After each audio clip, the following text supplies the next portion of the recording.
puisqu'il s'agit de se préparer au grand voyage. La plupart des contemporains préfèrent ne pas y penser, on reverra plus tard, on verra, alors que là, il s'agit d'étudier ou de se questionner sur tous ces grands textes, ces mythes, ces récits qui nous parlent en effet d'un domaine immense que l'on n'aborde pas en effet dans la civilisation actuelle, qui est l'au-delà et l'invisible. Donc vaste thème. Donc il est important d'aiguiser, d'entretenir sa curiosité au sens d'une curiosité qui est une quête de connaissance. Nous oublions à la fois que nous sommes précaires et nous étouffons notre désir d'éternité. Une chose est l'écologie et le durable, tout à fait légitime, mais cette obsession du durable, je ne parle pas du transhumanisme, ce n'est pas le propos, mais nous fait oublier à la fois notre précarité, notre fragilité extrême, et nous, encore une fois, étouffe ou compense. C'est un ersatz de désir d'éternité qui, moi j'en suis persuadée, habite le cœur de tout être humain. Donc, on fera la différence entre les enfers, et c'est ça d'une façon générale, on va dire, est-ce qu'il faut dire les civilisations païennes? Je vous donnerai après les divers thèmes qu'on va traiter, les divers récits. On fait du mal sur Terre, ou qui se sont mal comportés, ou qui ont violé la justice, etc. Ah ben si ils n'ont pas un châtiment particulier, un sort particulier, alors c'est pas juste. D'où l'idée qui germe dans la tête ou le cœur des humains, de dire il y a un lieu, en effet, de rétribution, un lieu des bienheureux, et ça on le trouve aussi dans les sociétés dites païennes, et un lieu de torture, de châtiment, alors plus ou moins éternel, on le verra, pour vraiment qu'il y ait la justice, que l'ordre soit fait quand même, sinon ah ben c'est trop facile hein, de mal se comporter sur Terre, et puis après ils sont traités de façon égalitaire. Vous voyez, au début, tout le royaume des ombres, on est tous pareils. Et moi, c'est ça qui m'a fascinée, mais vous le savez, mais quand je l'avais découvert, que pendant, en effet, autant vous le savez, les Égyptiens, l'Égypte antique, très tôt, il y avait ce désir ou ce pressentiment profond de la résurrection, d'où la momification qui est une anticipation du corps glorieux. Il y a le voyage dans l'au-delà, donc dans la civilisation égyptienne.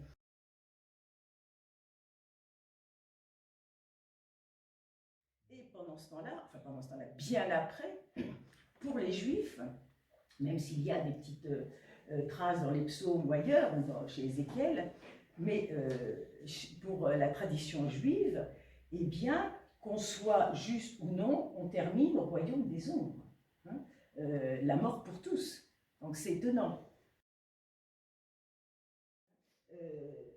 De fait, là je simplifie aussi, il me semble que les deux événements majeurs qui ont questionné les premiers hommes, les deux événements majeurs, c'est la naissance et la mort. Il a fallu un certain temps pour que, en effet, les êtres humains se disent « Tiens, il y a un enfant qui naît ». Ils ne font pas la relation entre les 10 mois lunaires d'une rencontre, d'une union physique, une union sexuelle ou amoureuse, et puis tiens, après, il y a un enfant qui naît. Donc, premier événement mystérieux. Bon, ça a mis un certain temps pour faire la relation. Et l'autre grand événement majeur qui frappe, de façon importante, frappe à tous les sens du terme les hommes, c'est la mort. D'où l'idée, qu'est-ce que je dis l'idée, le constat que l'homme, encore une fois, l'être humain est fragile, précaire, éphémère, et ça, c'est bien la seule certitude que nous ayons.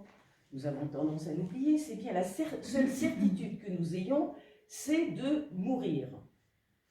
Bon, je suis désolée de ne pas être sympathique comme ça en début de stage, mais comme vous êtes vaillant, puisque vous êtes venu pour ce voyage, c'est pour ça que je dis il faut en effet prendre des biscuits pour la route.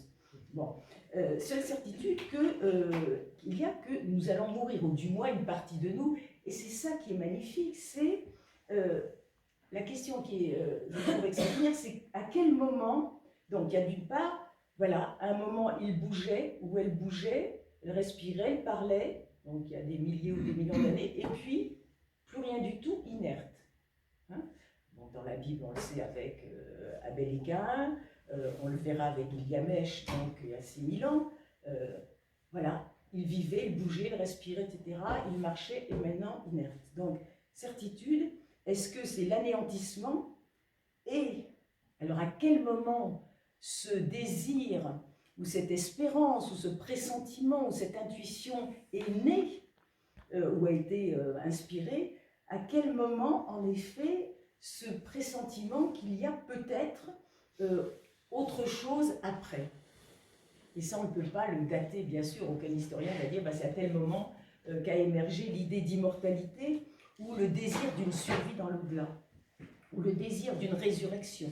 Voyez, et je trouve ça magnifique parce qu'il y a cette constatation de l'anéantissement, du moins de la mort, et lié à cela, on ne sait pas à quel moment, l'idée ou le désir, l'aspiration profonde que cette existence terrestre ne suffit pas, ne comble pas tout le cœur humain. Vous comprenez ça?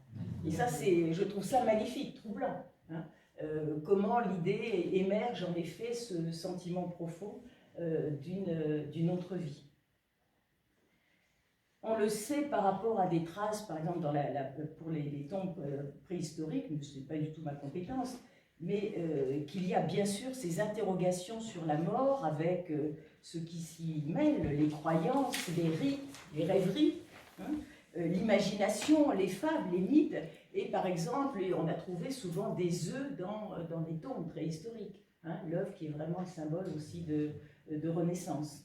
Encore une fois, ce n'est pas par érudition, mais c'est dans le sens d'une connaissance, à savoir tout ce qui peut affiner notre intelligence, ce qui peut sonder notre cœur, ce qui peut élargir notre conscience, ça c'est important. Et en ce sens, cette culture n'est pas pour faire preuve, étaler son érudition, mais c'est vraiment pour creuser profondément le désir de chacun. Bien sûr, je le sais, vous qui êtes là, il ne s'agit pas de mode d'emploi et de recettes. Ah oui, comment faire pour, hein, ça c'est pas le genre de la maison, je dirais. Bon, encore une fois, c'est se poser des questions et c'est ouvert à savoir s'interroger sur la mort, c'est-à-dire sur ma propre finitude. C'est pour ça que je dis que vous êtes aussi courageux d'être là, parce que la descente aux enfers, sans parler de châtiment, rétribution, c'est d'abord j'affronte ma finitude. Voilà. Demain, après-demain, ou dans 10 ans, dans 20 ans, je m'endormirai à ce monde, pour dire ça de façon douce, hein, ou je partirai ailleurs, ou je naîtrai au ciel. Mais mourir à soi-même, c'est ça aussi le thème profond qu'on n'a pas envie d'entendre. Hein, le dépouillement et la mort à soi-même. Et c'est ce questionnement avec la possibilité ou non de résurrection. Puisqu'encore une fois, l'idée de salut, de résurrection, ou dans les traditions orientales de libération du samsara, dans le pythagorisme aussi, possibilité ou non. Donc là, ce n'est pas une question de dogme, ah ben oui, c'est comme ça, on me l'a dit. Là, c'est ça qui est magnifique aussi. J'ai parlé de conscience de l'être humain, c'est aussi sa profonde liberté. Liberté de l'être humain. Voilà, donc je vous disais que j'ai choisi quelques mythes très importants, littéraires ou philosophiques ou des récits religieux, mais toutes les civilisations, donc je puis savoir, offrent un récit, à un moment ou à un autre, de descente aux enfers. Bon. Quand nous avions parlé du fameux livre de l'âne d'or d'Apulée, pour ceux qui étaient là, il y a, vous savez, la rencontre de Psyché, l'âme humaine, et Eros, le dieu de l'amour, et comme elle perd Eros par sa faute, eh bien, elle est soumise à 4 épreuves très importantes, et la dernière épreuve, c'est la descente aux enfers. Donc, Psyché, par exemple,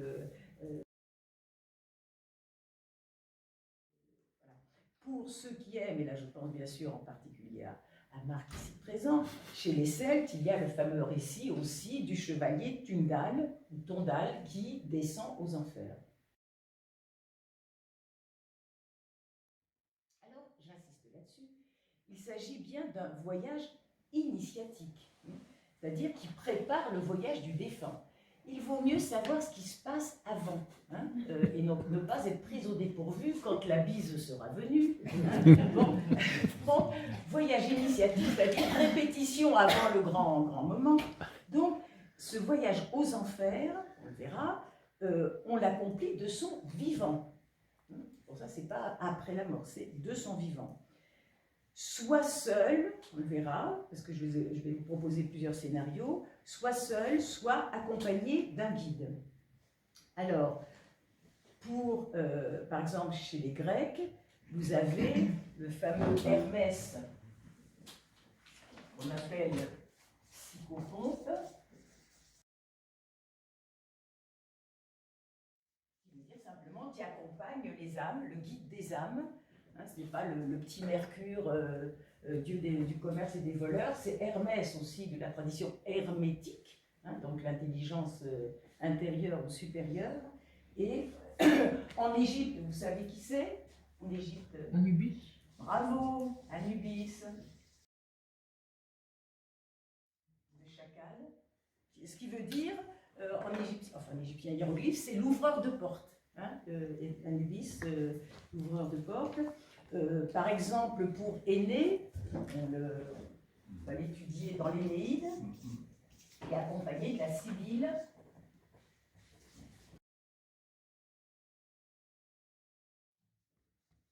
La Sibylle de Cume, donc prophétesse de l'Antiquité. Est-ce que j'ai bien dit S-I ou B-Y? Non, c'est l'inverse, c'est bien ce qui me semblait. S-I-B-Y-2-L-E. Voilà, et puis on verra pour Dante, la Divine Comédie, lorsque Dante lui-même descend, va faire ce grand voyage, enfer, purgatoire, paradis. Pour la descente, pour l'enfer et le purgatoire, il est accompagné de Virgile, le poète qui lui-même a écrit donc sur Énée et Énée. Alors attention, mais le fait que vous soyez là le montre. Comment le dire, pour cette descente aux enfers, donc que l'on a compté de son vivant, il faut être costaud. Bon, important à savoir, vaillant, audacieux, je dirais, et empli d'amour ou d'espérance. La grande différence, c'est une descente volontaire et consciente. Et le but est bien d'en remonter. On descend de son vivant. C'est une décision consciente, volontaire, et la question libre, volontaire. Et souvent, cette descente aux enfers, donc dans ces régions inférieures, où séjournent les morts, sans conscience, le royaume des ombres, et bien souvent, quand j'ai ces initiatiques, souvent il y a l'idée d'une mission exemplaire. Il y a une mission à remplir, et on le verra, la plupart du temps, c'est un héros, une divinité qui descend aux enfers. C'est-à-dire, cette personne est apte à affronter le douloureux, l'inéluctable, l'inexprimable ou le mystère. Ça me donne l'occasion de faire encore la distinction entre le plan psychique et le plan spirituel. Puisque tous les thèmes peuvent être pris sur ces deux plans-là, et encore une fois, il ne s'agit pas de les d'évincer l'un ou l'autre, mais j'insiste toujours sur le thème, il y a une hiérarchie. Le spirituel éclaire le psychique et le corporel. Oriente, éclaire et donne consistance aux deux autres plans. Vous savez, quand on parle, par exemple, pour le secret, il y a les secrets de famille, le secret qu'on cache, qui est douloureux, qui est honteux, et le thème du secret qui rejoint le thème profond de l'intériorité et ma relation à l'invisible et au divin. De même, quand on parle dans le langage courant, la traversée du désert. Bien oui, j'ai fait une traversée du désert, etc. En général, la psychologie, Ça veut dire, c'était difficile, ou je n'avais personne à qui parler, ou sur le plan professionnel, ça a été vraiment difficile pendant des mois et des années.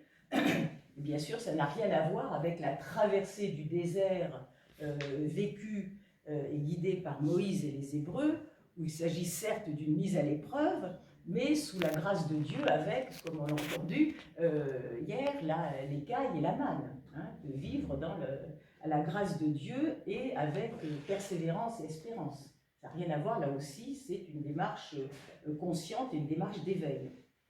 Et de même, on entend parfois ou souvent dire « Ah là là, j'ai vécu une terrible descente aux enfers ». On l'entend sur le plan psychologique.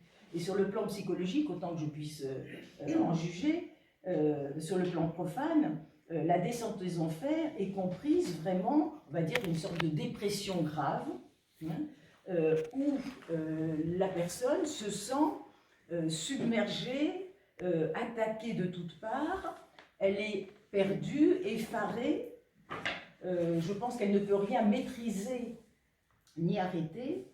Donc cette personne-là, dans la descente aux enfers sur le plan psychologique, ça veut dire que je suis passive, hein, je subis des événements terribles, comme dans la dépression, je subis, je souffre, donc c'est pas du tout pas ça pour minimiser, mais sur le plan psychologique, je souffre, je suis submergée, je ne vois aucune lueur d'espoir, donc je suis livrée à... je suis passif, je ne peux rien dire d'autre que je suis passif, et cette épreuve, qui peut durer assez longtemps, me paraît absurde, terrible et absurde. C'est ça quand on parle de « j'ai fait une descente aux enfers » sur le plan psychologique. Encore une fois, il ne s'agit pas de minimiser, de dire qu'on peut passer à travers cela. Mais nous verrons que sur le plan initiatique et spirituel, le voyage aux enfers n'a rien à voir, puisque j'insiste, c'est volontaire, conscient, libre et dynamique. Non pas je prends les choses en main, mais j'y vais de mon plein gré, et c'est une démarche en effet pas du tout ni absurde ni passive, où je ne subis pas, mais j'y vais d'où démarche héroïque. Les éphémères, comme disaient les Grecs anciens, les précaires, les pauvres, les êtres chétifs que nous sommes, malgré notre intelligence certes et notre grande arrogance, eh bien, les enfers pour tous, à Sumer, chez les Grecs, donc Hadès, chez les Hébreux, c'est le Sheol.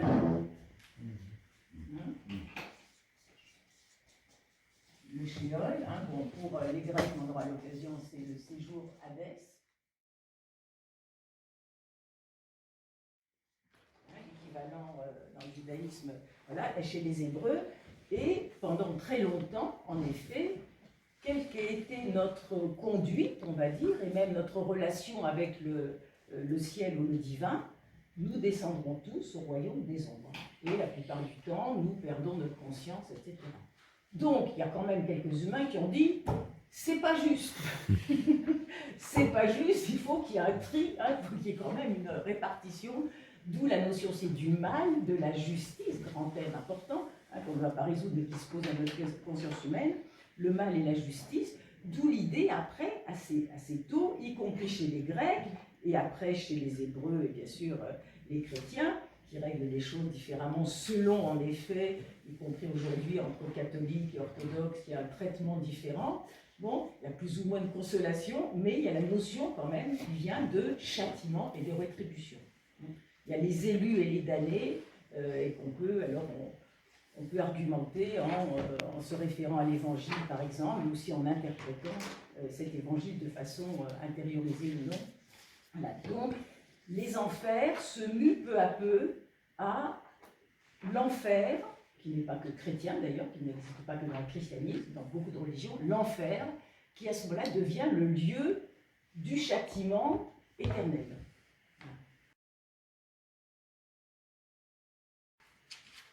Nous verrons, ça c'est demain, lorsque Jésus descend aux enfers, il ne descend pas,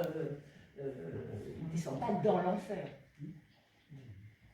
Donc vous comprenez, j'insiste sur cette savoir, permet la seconde naissance. Donc on en ressort, on en remonte, renaît. donc j'insiste bien, cette descente aux enfers, ce n'est pas un châtiment après le trépas, parce qu'on prendra en compte certaines religions avec l'enfer, mais c'est une épreuve capitale avant le trépas, pour ne pas mourir à tout jamais. Et il est intéressant, vous avez bien sûr entendu parler de Plutarque, qui faisait partie quand même du collège sacerdotal de Delphes, donc ce n'est pas un petit rigolo, hein, c'est même quelqu'un qui en savait long. Il rassemble, enfin il relie deux termes qui sont très très proches en grec ancien, je ne connais pas le grec moderne, entre mourir et être initié. Téleutène et téleutaïn, mourir et être initié, bien sûr au mystère, parce que toutes les religions à mystère de l'Antiquité, donc depuis l'Égypte, le mystère d'Éleusis, etc., là aussi ça fait partie du voyage aux enfers, donc c'est énorme, prennent en charge en effet cette question de la survie après le trépas, et tant qu'à faire d'une survie bienheureuse. Et bien plus tard, qu'en effet, comme Platon, Socrate, initié au mystère d'Éleusis, hein, tous les grands, Plutarque fait ce rapprochement tout à fait judicieux entre mourir et être initié, à savoir, être initié, ce n'est pas un grade particulier, être initié, c'est justement avoir affronté ces réalités et avoir éclairé, enfin que sa conscience, en effet, que nous ayons conscience d'un monde autre que notre petit territoire terrestre. Alors, et je trouve intéressant que les mythes, vous savez que j'aime bien les mythes, eh bien, ce qui est intéressant, c'est que les mythes peuvent, je crois, assurer le passage. Ce sont aussi de bons passeurs. Hein. Ils peuvent assurer le passage entre les réalités visibles et les réalités invisibles. C'est pour ça que ceux que je vais vous proposer, la plupart du temps, ce seront des mythes. Pour savoir, ce n'est pas des histoires, ce ne sont pas non plus des fictions, mais des récits qui peuvent nous aider à trouver une signification et à faire notre propre chemin. Mais aussi, ça peut être une malédiction, si je puis dire, ou un malheur, ou un mal, si, et ça c'est à l'origine de la notion de transmigration, de métempsychose, des âmes, donc qui se réincarnent et qui peuvent être toujours dans cette roue, hein, je fais le geste, cette roue non pas infernale, mais etc., mais c'est aussi une roue de purification, et là on n'est pas dans un schéma de résurrection, mais on a un schéma de libération. Hein. Il distingue les religions, je dirais, de libération, hein, du samsara, et les religions de salut, hein, dont le christianisme est le grand modèle. Donc c'est pour ça que c'est très aussi subtil, et moi je ne sais pas être moins à l'aise dans ceci ou cela, mais voilà pour les transmigrations. Mais nous verrons par exemple pour l'Énéide, le père d'Énée lui révèle les secrets de la connaissance, et il parle en effet que tout est esprit, qu'il parle de la transmigration des âmes. Hein, et donc, je te les offre, elle ne me pose plus de questions sur la mort. Mais voilà, Nacicétas, qui est le héros vaillant, hein, se montre vraiment à la fois déterminé et plein de sagesse, et il insiste. Le plus important n'est pas une longue vie sur Terre, mais il veut atteindre à, je cite, l'état des immortels, et il veut en savoir plus sur le grand voyage dans l'au-delà. Et c'est alors que Yama, le dieu de la mort, va lui faire dérouler toute son initiation. Il va répondre au jeune garçon en parlant de tous les plaisirs et les désirs qui enchaînent l'être humain, les richesses où il s'engouffre, il s'enlise, et surtout il pointe,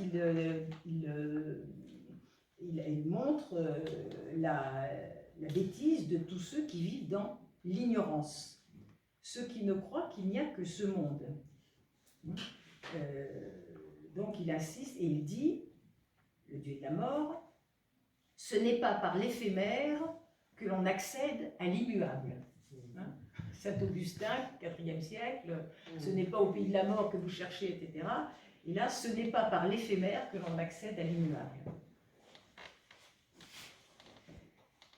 Ce qui me paraît intéressant, c'est que ce jeune homme, il ne cherche pas des recettes, etc. L'assistance, là, est mise, non pas sur la croyance qui a le rite du sacrifice, mais c'est une quête de connaissance. La connaissance éveillée de ce qui se passe après et de la véritable vie. Yama le dit, le dieu de la mort, il dit, il s'agit de, je cite, grandir dans le monde de la conscience.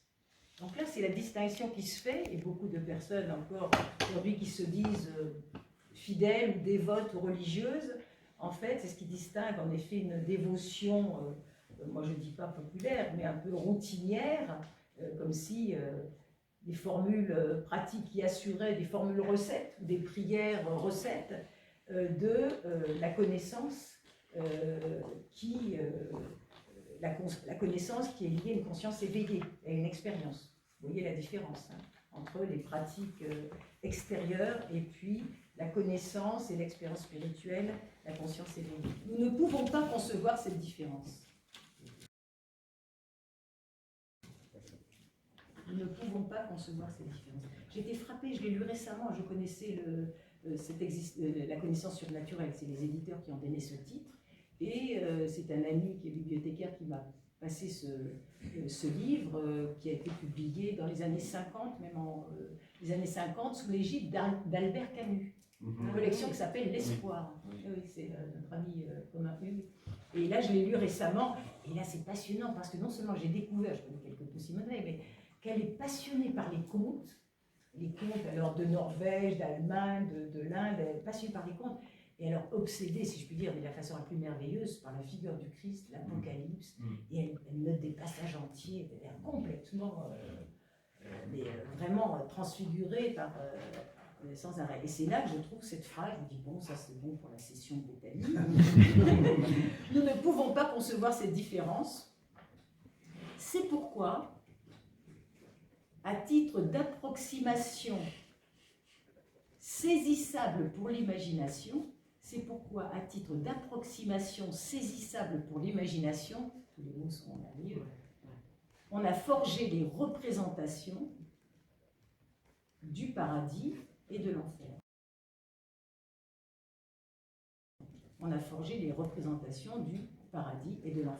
Parce que bien sûr, on aura l'occasion, le Père Francis ne manquera pas d'évoquer, la notion d'intériorisation. Je peux vivre maintenant dans un état infernal ou édénique.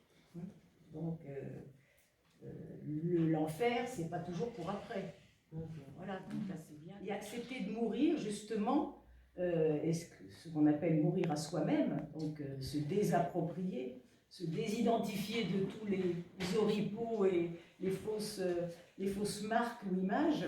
En effet, ce qui est magnifique, c'est que accepter de mourir, affronter sa finitude, se poser des questions sur ce pays de l'invisible, de l'au-delà, du royaume des ombres peut-être, et des enfers, c'est aussi s'offrir la possibilité de s'éveiller à ceux qui ne meurent pas. C'est peut-être ça qu'on a vu avec Inanna. S'éveiller, affronter ma mort, ma finitude et descendre aux enfers, que ce soit sur un plan imaginaire, etc., ou d'expérience intérieure, c'est m'éveiller, découvrir ce qui, en mon être, est indestructible.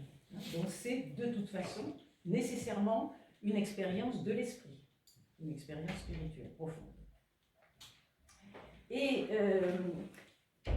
puisque j'ai évoqué ce matin différents scénarios, surtout j'ai cité plusieurs personnages, c'est pour ça que ce thème, à la fois, il est culturel et religieux. Il y a des textes philosophiques, des textes purement littéraires, si je peux dire, des textes littéraires, puisque Virgile, par exemple, a créé de toutes pièces l'Énéide, tout en s'inspirant d'Homère. Donc c'est à la fois à la jonction, au croisement du littéraire, de la littérature, de la philosophie et de la religion. C'est pour ça que c'est tout à fait extraordinaire de voir que ça tisse, comme notre petite araignée, ça tisse des liens toujours entre le fameux visible et invisible. Alors ce qu'on disait en fin de matinée, puisque bien sûr ce thème est aussi un thème éminemment religieux, et les théologiens, bien sûr, ont parlé, ont éclairé ce thème des enfers, après qui devient plus ou moins l'enfer. Et encore une fois, que se passe-t-il? Qu'est donc ce lieu de l'enfer dont parlera en particulier le christianisme? Eh bien, il est difficile pour beaucoup d'entre nous ici de, si je puis dire, et sans abjurer nullement, mais de se distancer du christianisme. Hein, parce que si on lit ou si on étudie Inanna, enfin Sumer, Homère, etc., Virgile, il est 1er siècle, mais il n'a pas connu l'enseignement de Jésus. Donc se dire, c'est difficile d'écouter ce que nous disent ces textes, ou les questions que posent ces textes, sans y plaquer, avec juste raison, sans y plaquer déjà nos notions, ou nos croyances, ou nos certitudes, ou nos expériences liées au christianisme. Vous voyez? C'est pour ça, et c'est bien sûr, et ça ne veut pas dire que le christianisme est une mythologie parmi d'autres, mais c'est beau aussi de dire que peut-être il y a aussi tout ce terreau, cette annonciation à travers ces textes qui remontent à des millénaires, puisqu'on ne peut pas aller au-delà, puisque en préhistoire il n'y a pas d'écriture, jusqu'à plus ample informé. Donc il est beau de penser qu'il y a une annonciation, une révélation progressive, après avec l'enfer ou le non-enfer chrétien et la descente de Jésus aux enfers, que nous aborderons demain. Je dis aborder parce que bien sûr c'est un thème énorme. Donc voilà pourquoi l'idée, même si c'est tout à fait justifié, mais c'est difficile de ne pas tout ramener à des notions chrétiennes. Et ça ne veut pas dire qu'elles ne sont pas, vous comprenez mon langage, qu'elles ne sont pas en germe, mais donc c'est pour ça que ça peut paraître, l'un d'entre vous disait universitaire, etc. J'espère que je n'ai pas l'air trop universitaire ou érudite intellectuelle, c'est pas le propos. Mais de dire ce qui est magnifique, c'est que au Japon, en Scandinavie, en Inde, en Grèce antique, etc., à travers siècles et à travers notre toute petite planète finalement, et des millions et des milliards d'êtres humains, eh bien il y a ce thème incontournable parce que l'expérience de la mort, d'autrui avant la tienne propre, l'expérience de la finitude est quelque chose de drastique, d'incontournable, à la fois de terrifiant mais de sacré. C'est un mystère, donc il n'y a pas de réponse, au sens il n'y a pas de recette, mais cela justifie justement notre quête pour devenir un grand vivant. La douleur, le sentiment poignant du retour. Hein, ça veut dire en ce monde je suis de passage, je suis en exil. C'est ça, donc c'est un sentiment mystique par excellence. Hein. La nostalgie, c'est ça, nostos, c'est le retour. Hein. D'ailleurs, l'Odyssée, c'est le chant du retour. Hein. Et le poignant, où est ma patrie? Hein, où est mon pays, où est mon île, c'est ça.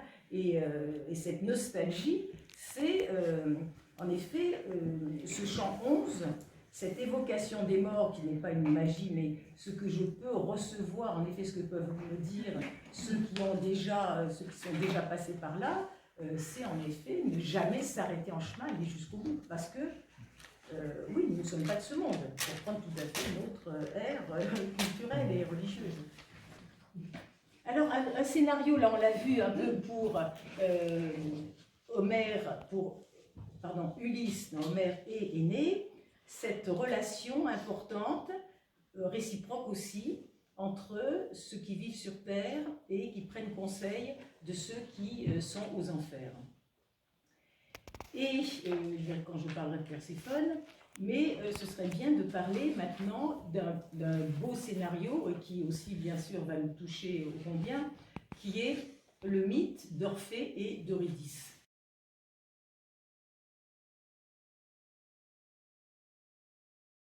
Et bien sûr, il y a toujours une condition. Ils disent à Orphée que, bien sûr, Eurydice pourra remonter à la lumière du jour. Elle le suivra. Elle suivra Orphée. Il va commencer à monter vers la terre de ce qu'on appelle les vivants. Et Eurydice le suivra. Et il ne s'agit pas de se retourner jusqu'à ce que Eurydice ait mis le pied sur la terre des vivants, ou cette terre en tout cas. Et je ne me souviens plus si c'est Virgile ou Ovide qui dit, et en effet, Eurydice lui est rendue et elle le suit en boitant, puisqu'elle avait cette morsure du serpent. Et qu'est-ce qui s'est passé? Puisque c'est même plutôt la reine des enfers, c'est plutôt bon, c'est la femme, hein, Perséphone, qui a accepté cette faveur, qui a accepté de rendre Eurydice. Et juste au moment d'atteindre la lumière du jour, Orphée se retourne et Eurydice s'évanouit, 2 fois perdue, irréversible. Ça continue, il faut essayer de rester un peu objectif parce que la fois on en veut à Orphée, on en veut bon. Orphée pleure et chante à nouveau, et de nouveau donc il tire des accents absolument magnifiques et poignants et déchirants. Et il attendrit les rochers, mais les Ménades, en fait, sorte de bacchantes, se sentent méprisées, et lors d'une bacchanale, d'une fête, elle se jette sur lui, le déchire, le décapite, et raconte la fable, qui est assez terrible, la tête d'Orphée sur sa lyre, la tête d'Orphée vogue sur le fleuve, en criant « Eurydice, Eurydice ». Et c'est alors que toute cette histoire racontée, pour apaiser en effet, apaiser cette douleur, ce malheur, et pour que les abeilles soient à nouveau en bonne santé, il faut faire des sacrifices et des prières, des libations pour la santé des abeilles. Voilà. Du côté d'Ovide, chapitre 10 des Métamorphoses, eh bien, donc Orphée, même chose, il ose descendre jusqu'au Styx, donc le fleuve glacé, il aborde Perséphone et Hadès, et il dit qu'il est venu, c'est pour ça que ça me semble intéressant aussi, il dit qu'il est venu ici pour récupérer son bien, son épouse. Et il dit, je cite, « J'ai voulu trouver la force de supporter cette perte, et je ne nierai pas de l'avoir tenté. L'amour l'a emporté. » Donc, en bref, il dit qu'il veut récupérer son épouse, hein, c'est son épouse, et puis il dit qu'au début, bon, moi j'ai voulu quand même oublier ou me calmer, j'ai essayé de mettre quelque chose sur ma douleur, bon, d'étouffer ma douleur, j'ai essayé, mais c'est l'amour qui était plus fort et qui me fait envisager cet acte surhumain, héroïque, de descendre aux enfers. Donc il demande au Dieu de récupérer son épouse, hein, sinon, il dit, il restera là, donc petit chantage, il restera là aux enfers et ça fera 2 morts plutôt qu'1. Et les souverains des enfers sont émus, et c'est là qu'Eurydice arrive, la condition est la même, elle va remonter à la lumière du jour, elle te suivra, mais tu ne la regarderas pas, et Orphée ne peut pas, il ne tient pas parole, ou du moins son avidité ou son manque de foi, de confiance est tel qu'il se retourne et Eurydice, en un grand cri, disparaît à nouveau, donc à jamais, hein, au royaume des ombres, et Ovide dit que par la suite, eh bien, Orphée se détourne de toutes les femmes et méprise toutes, les méprise, et il finit en effet de façon déchirée et déchirante, si je puis dire, mais c'est aussi un culte qui sera, puisque au bout du fleuve, des femmes le recueilleront, enterreront sa tête, etc., et on se retrouve aussi dans une sorte de cycle de mort et de renaissance, et puis surtout, ce fameux Orphée, ce poète, a donné aussi, enfin c'est pas le même, mais il a donné naissance à ce courant, ou à ces religions à mystère, ou à ces cultes à mystère qu'on appelle l'orphisme, et avec des textes qu'ils appellent des hymnes orphiques, qui sont absolument magnifiques, mais le thème, c'est ce qu'avait évoqué Marc à un moment, les religions à mystère, c'est en effet la façon d'aborder, de survivre, d'avoir une survie bienheureuse dans l'au-delà. Donc il y a des jeûnes, des veilles, toute une mise en scène assez dramatique pour une répétition avant le véritable moment, avant le véritable passage, une répétition dont on ne sait pas grand-chose puisque le secret a été magnifiquement gardé pendant des siècles jusqu'à nos jours. On peut imaginer, on suppose que. Voilà. Mais les hymnes orphiques, en effet, qui parlent de cette possibilité. Donc là, on est l'orphisme 6e siècle aussi, avant Jésus-Christ. Donc, il y a aussi cette idée ou cette espérance folle, cette possibilité d'une survie bienheureuse outre-tombe, qui n'existait pas à la même époque du côté du peuple juif, par exemple, et qui existait en Égypte. Vous voyez, toutes pas ces disparités, mais ces différences. C'est pour ça qu'on n'est pas là pour dire je vais picorer plutôt dans telle descente aux enfers, mais pour dire la merveilleuse aussi, pour le coup, cette diversité aussi des désirs, des souhaits, des ressentis, des expériences, et qui après peuvent se retrouver, converger. Mais voilà, ces différents scénarios. Là, ce que disait Marc, j'irai aux enfers, j'irai. Bon, la Lune, ça y est, c'est fait, on a posé le pied sur, etc. Mais je décrocherai la Lune, donc il faut trouver autre chose. Bon, voilà, mais les exploits extraordinaires, bon, il y a je décrocherai la Lune, là non, je descendrai aux enfers. Bon, mais il y a aussi la transformation intérieure. Et toutes ces épreuves, ou même ce qui est ce voyage, nous rappellent toujours notre infinie pauvreté, magnifique pauvreté. Qu'est-ce que je possède en vérité? Et je n'ai de droit sur personne. Le plus grand amour possible ne me donne nul droit sur l'être aimé. L'être aimé, enfin je dis des choses, hélas, tellement simples, mais qu'on ne veut pas entendre et qu'on ne veut pas vivre, parce que l'être aimé ne m'appartient pas, en effet. Je n'ai de droit sur personne et je n'ai à revendiquer la vie de personne.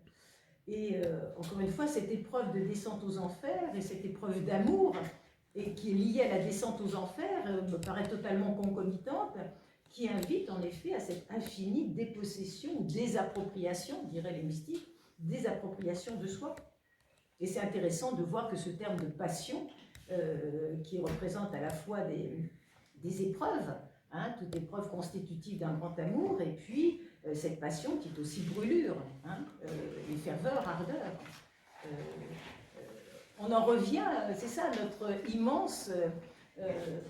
un immense manque qui aspire à une plénitude, mais un manque immense.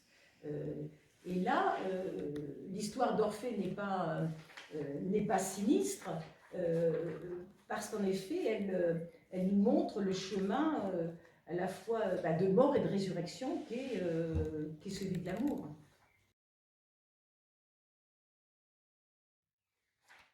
Et comme Orphée, donc, représente aussi, c'est le personnage prototype, j'allais dire, de la musique, le dieu de la musique, on pourrait dire. La musique, pour les Grecs, c'est une consolation puissante, parce qu'elle est reliée à la sagesse et elle rappelle l'harmonie des sphères.